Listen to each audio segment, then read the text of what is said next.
The match that shocked the football world. How one team scored 149 own goals. Imagine buying a ticket to watch a football match, expecting goals, drama, and celebration.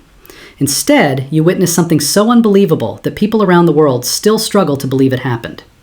This is the true story of the most bizarre match in football history. It happened on October 31st, 2002, in Madagascar. The match featured AS Adema and Stade Olympique de Limerne, often called SOE.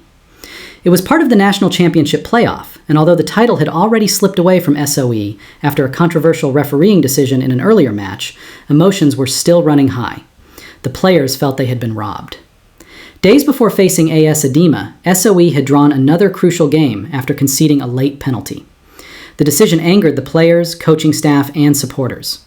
They believed the referee had unfairly destroyed their championship hopes. Instead of protesting with words, they chose a method football had never seen before.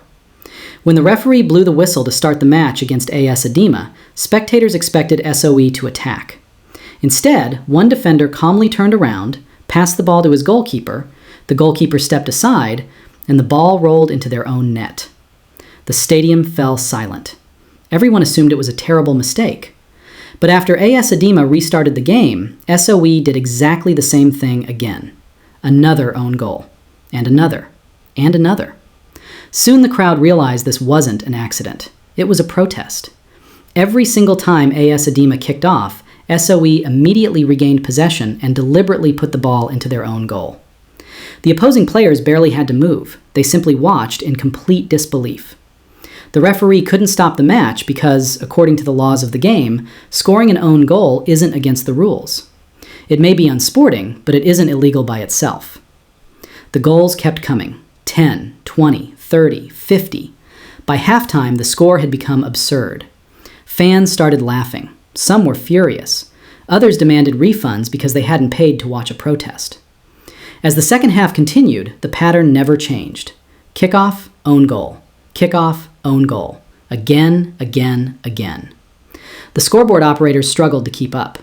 Nobody in football had ever seen anything remotely like it.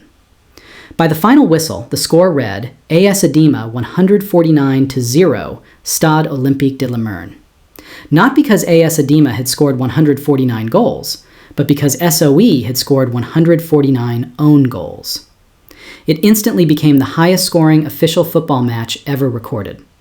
The story spread across newspapers, television, and later the internet. Many people thought it had to be fake, but it was completely real. The aftermath was severe. Madagascar's Football Federation punished those responsible. The coach who orchestrated the protest received a suspension, and several players were also banned for their roles in the incident. The Federation wanted to send a clear message that even when teams disagree with officiating, deliberately undermining the integrity of a match is unacceptable. More than 20 years later, no official football match has ever surpassed the 149-0 scoreline. It remains one of the strangest records in the history of the sport. Whenever people ask what the highest score in football history is, they expect to hear about one incredible attacking performance. Instead, the answer is far stranger. The biggest score ever recorded wasn't created by brilliant strikers. It was created by one furious team that decided to score against themselves 149 times in a single match. Sometimes, football doesn't just create legends, it creates stories that sound impossible, until you discover they really happened.